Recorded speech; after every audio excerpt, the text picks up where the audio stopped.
Pessoal, tô voltando aqui, né, para não ficar tão cansativo, né, muito tempo. Então vamos falar agora sobre outra comunidade, faxinalenses. A cultura faxinalense se caracteriza pelo uso socializado das terras, a ideia de desculpa, pessoal, pertencimento e a memória comum, sendo estas características muito presentes na história da ocupação territorial do estado do Paraná. Então, são pessoas, né, são uma comunidade que vive no Paraná. A organização da vida cotidiana é baseada no uso e gestão comunal das terras, dos recursos naturais, dos criadouros de animais, no cultivo e culturas diversificadas e nas relações e laços de solidariedade e reciprocidade. Possuem diversas práticas tradicionais ligadas à medicina natural, né, com o uso de plantas medicinais, rezas e bezendeiros, né? Essa é a maior característica. Mas, não, como eu disse, nas outras comunidades, pessoal. Eles têm que também ter acesso, né? Então, o Ministério da Saúde sabe de todas essas comunidades. Então, eles têm direito a acesso à educação, ao Sistema Único de Saúde, tudo isso. Então, partilham de uma religiosidade pautada no catolicismo, mas com grande riqueza no sincretismo de santos, né? Festas e manifestações religiosas próprias. A origem dos faxinais perdeu-se na memória dos atuais habitantes, remontando em 2 ou 3 séculos atrás. O faxinal, além de ser um tipo de paisagem, existe na região sul do Brasil. Então, são um povo, uma comunidade que é do sul, do Paraná. Caracterizam-se como uma forma de organização própria dos camponeses dessa região. Então, a maioria, né, pessoal, das comunidades vivem da agricultura, plantas, né? E eles têm suas crenças, né, medicinais e tudo, né? Então, agora nós vamos falar sobre outra comunidade, pescadores artesanais. A pesca artesanal ela é caracterizada pela sua produção em escala menor, e é exatamente esse processo que apresenta os fatores de importância social e econômico para as famílias que vivem à margem da costa brasileira. No Brasil, essa pesca também é influenciada por fatores ambientais, econômicos e sociais, além de fatores políticos, é claro, né? Então, segundo os dados do não mais existente Ministério da Pesca, em solo brasileiro existem mais de 1 milhão de pessoas registradas como pescadores artesanais pelo Registro Geral da Atividade Pesqueira. Essa licença garante o acesso aos programas sociais do governo federal e a recepção do seguro-defeso, que é a espécie de benefício oferecido durante o tempo de produção das espécies, que é quando a pesca se torna suspensa. É aquela época, né? Época da reprodução dos peixes, né, pessoal? Aí a pesca é suspensa. E como as pessoas dessa comunidade sobrevivem somente da pesca, então tem essa ajuda, né, do governo federal, que é uma ajuda para eles nesse tempo, né, nesse período, porque eles só vivem da pesca, né? Pensa, todo peixe que nós compramos no supermercado, né, não vem somente de criatório, né? Alguns são das pescas artesanais, sim. Então, não é surpresa que a pesca artesanal seja vista como uma prática mais amiga da natureza do que a pesca industrial, né? Nós já sabemos os porquês disso. Boa parte das técnicas usadas pelos pescadores artesanais são positivas ao meio ambiente, né? Olha que legal, né? Então, sempre preocupando, né? Além do fato da diminuição das capturas acidentais, também podendo citar o ponto de combustível, que é melhor na artesanal. Entretanto, esse segmento também possui o seu lado negativo para a nação e natureza. Mesmo com o esforço para o registro dos pescadores artesanais, a ilegalidade no meio da pescaria dificulta o trabalho do pescado, que pode virar alvo da pesca exploratória, ou seja, acima do poder de restabelecimento das espécies. Né? Então, eles têm que respeitar os peixes na época da reprodução, que aí depois retorna à pescaria. Então, aqui os pescadores artesanais, né, gente, com rede e tudo mais. Né? É bem diferente da pesca, né, dos criatórios, desses lugares que nós vamos comer peixe, por exemplo, né, que tem lá o criatório e o proprietário mesmo que faz o criatório do peixe. Então, é completamente diferente. Isso aqui, o peixe fica no rio, então eles respeitam o momento dele de criação, de crescimento, e depois tem o momento da pesca. Né? É bem interessante. E o sabor, gente, também do peixe muda. É completamente diferente o sabor do peixe do criatório, né? De criatório, do peixe de rio, de água doce, né? É bem diferente. Então, outra comunidade, marisqueiras. A mariscagem compreende uma categoria de pesca artesanal, muito peculiar no Brasil. Em especial nas regiões litorâneas e ribeirinhas, sendo exercido sobretudo, olha, mais uma vez, por mulheres, né? Marisqueiras ou mariscadeiras que desenvolveram a atividade tanto para o consumo próprio quanto para a venda. Ao mesmo tempo, nessas comunidades, a atividade na mariscagem tem sido descrita como um trabalho precário, associado com a ocorrência de doenças relacionadas ao trabalho, com registros elevados em índices de problemas de coluna, osteoarticulares e, sobretudo, dos membros superiores. Aqui, mariscadas, né, gente? Aí, olha aí o marisco, né? Esse aqui é caranguejo. Então, assim, geralmente é uma prática, né? Uma comunidade que sobrevive, né? Com isso, e as mulheres que fazem essa prática, né? De capturar os mariscos, né? Ribeirinhos, outro povo também.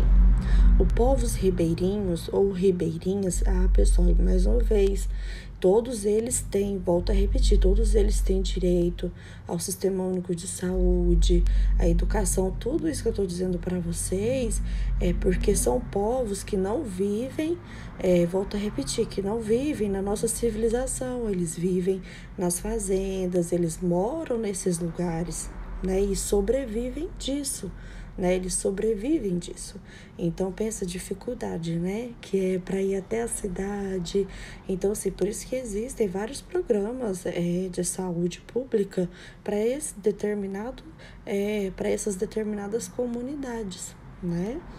Então, ribeirinhos, os povos ribeirinhos ou ribeirinhas são aqueles que residem nas proximidades dos rios e têm a pesca também artesanal como principal atividade de sobrevivência. Cultivam pequenos roçados, né, para o consumo próprio e também podem praticar atividades extrativistas de subsistência. Né? Então, aqui são os povos ribeirinhos, tá vendo? Que moram, tá vendo? Então, assim, a maioria dessas comunidades, gente, elas moram nesses lugares onde elas já trabalham. Por isso que chamam comunidades, né? As características das nossas comunidades no Brasil, porque elas não vivem como nós nas cidades, nos grandes centros. Eles vivem, né, nos lugares, geralmente, onde eles vão trabalhar. Onde eles trabalham, onde eles tiram o sustento, né, da família. Aqui o varjeiro. Varjeiros ou varzeiros são considerados aquelas populações tradicionais que vivem à margem dos rios e várzeas, né, também, né, sobretudo às margens do Rio São Francisco, né, que é bem famoso, né, gente? Essa denominação é também aplicada a ribeirinhos e caboclos de outros rios, como o Paraná. Então, eles também sobrevivem da pesca, né, pessoal? também da pesca, né? Olha só de onde vem, né? Tantos peixes, porque além de ser um meio deles sobreviverem, é um meio também da nossa alimentação, né, pessoal?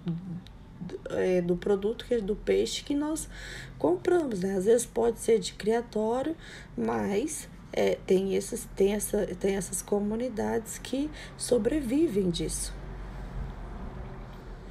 Então, aqui outra comunidade, caiçara. Denominam-se caiçara os habitantes tradicionais do litoral das regiões sudeste e sul do Brasil, formados a partir da miscigenação entre índios, brancos e negros, que têm em sua cultura a pesca artesanal, a agricultura, a caça, né, o extrativismo vegetal, o artesanato, mais recente, o ecoturismo. Então, os caiçaras, né? Resistência ao caiçara. Então, eles são da litoral do sudeste, né, e sul do Brasil, e eles vêm a partir da miscigenação dos índios e brancos e negros. Então, é uma mistura, né, gente? E eles vão também sobreviver da pesca, da agricultura, das plantas, do artesanato, tudo isso. Olha aqui, outra comunidade, povos de terreiro. Pessoal, é muita comunidade, né? Muita coisa. Povos de terreiro.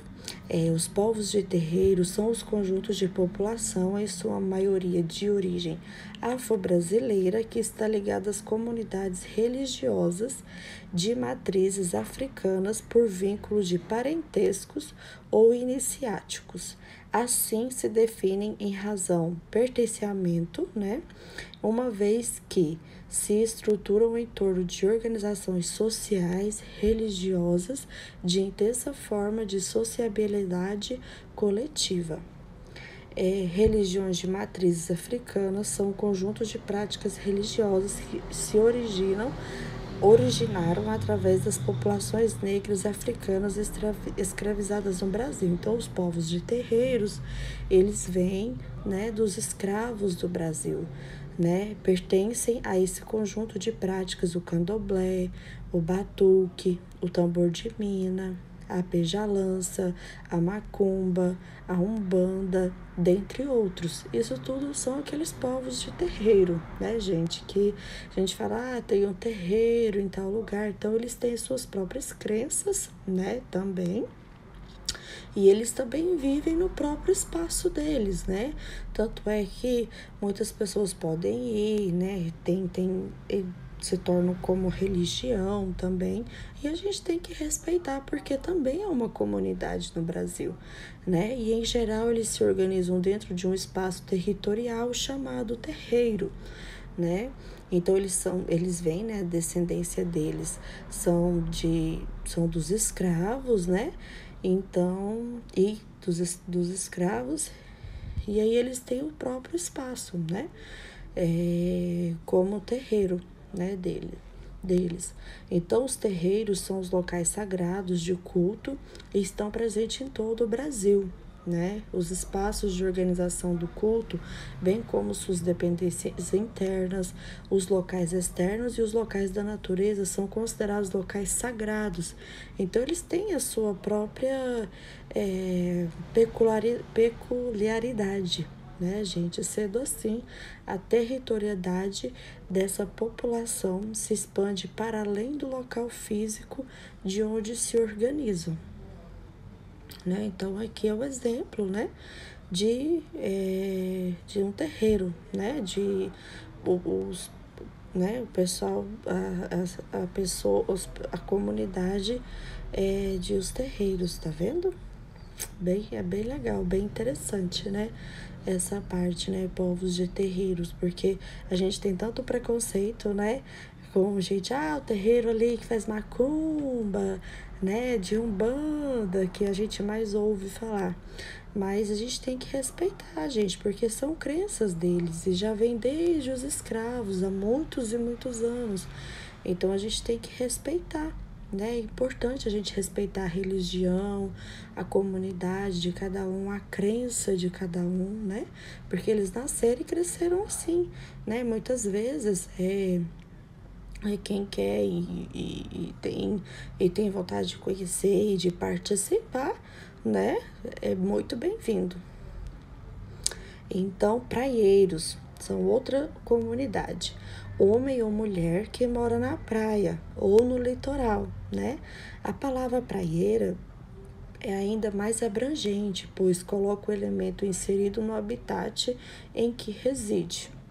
Praieira ou Revolução Praieira foi um movimento, teve esse movimento de revolta no caráter litoral e separatista, que ocorreu então na província de Pernambuco, em 1848 e 1850. A revolta eclodiu em Olinda sob a liderança do general José Inácio de Abreu e Lima e outros militares. A revolta se espalhou pela zona da mata e o primeiro confronto armado se deu no lugar que hoje se encontra a cidade de Abreu e Lima, Então, teve esse movimento, em Pernambuco, e onde residiam esses praieiros, gente? Então, a força rebelde foram derrotadas nos combates de Água Preta e de Iguaraçu. No final, os revoltos presos receberam a anistia do governo imperial. A praieira é considerada a última revolta da província. São esses povos que vivem. Então, teve realmente essa revolução, esse movimento desses praieiros, que realmente eles moram, nas praias, no litoral. O nome já diz, pessoal? Então, agora sertanejo, sertanejo de sertanejo não, gente. Sertanejos, Sertanejo ou sertanejo é uma figura típica do Nordeste brasileiro, resultante do contato entre a população branca e os indígenas. Então, essa mistura da população branca com os índios, que deu origem à população mestiça, as do sertanejo. O vaqueiro nordestino, baiano, piauense ou cearense encarna o sertão. Aqui, os sertanejos, eles vivem Piauí, baiano, cearense, é no Nordeste também, no Nordeste essa comunidade. Jangadeiros.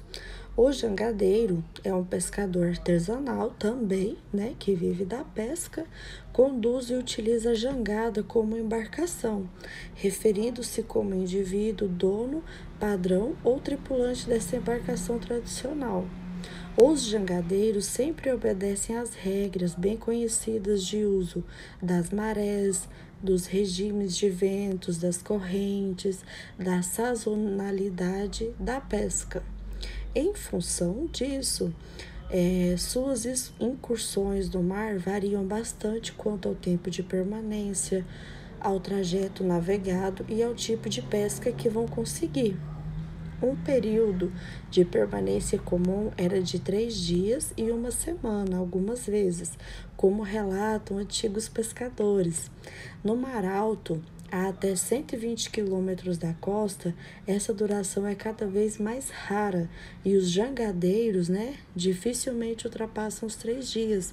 Na atualidade, hoje, com incursões de até 50 quilômetros distanciados da costa. Então, eles só se distanciam a 50 quilômetros da costa, no caso da praia. Da mesma forma, as incursões de grupos de jangadas também são cada vez mais raras, sendo mais frequente a pesca de uma turma isolada em uma jangada. Hoje em dia, aproveitando o crescimento do turismo no litoral do Nordeste, a cada dia cresce o número de jangadeiros abandonando a pesca e fazendo passeios turísticos, É o que tem muito, gente? Passeio turístico no Nordeste, na jangada, Aqui a gente vai ver, tá vendo? Aqui que é bem rústico, pessoal? Bem rústico, jangada, Bem rústico. Então, são esses povos, eles vivem da pesca também, Eles no máximo que eles saem a 50 quilômetros da costa, né, no caso da praia, e são do Nordeste, né, gente? É onde a gente come nossos peixinhos, salmão, salmão, frutos do mar, tudo isso. Então, ciganos a gente já é até acostumado, né, pessoal, de ciganos, né? Tem aqui em Goianésia, né, a gente já ouviu falar bastante da comunidade dos ciganos. Então, a história do povo cigano é ainda hoje objeto de controvérsia. Existem várias razões que explicam a obscuridade que envolve esse assunto. Em primeiro lugar, a cultura cigana é fundamentalmente agrafa e despreocupada por sua história, de maneira que não foram conservadas por escrito sua procedência, né, de onde vieram os ciganos.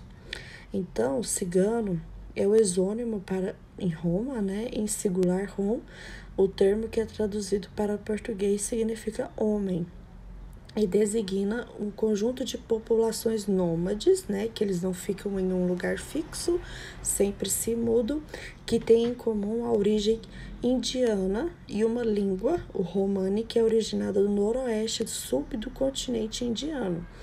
Então, assim, não sabe a procedência deles, mas sabe que são um povo nômade, né, que pode ser que venha do indiano, né? A língua deles, né? Muitos, até a fisionomia é muito parecido com os povos indianos.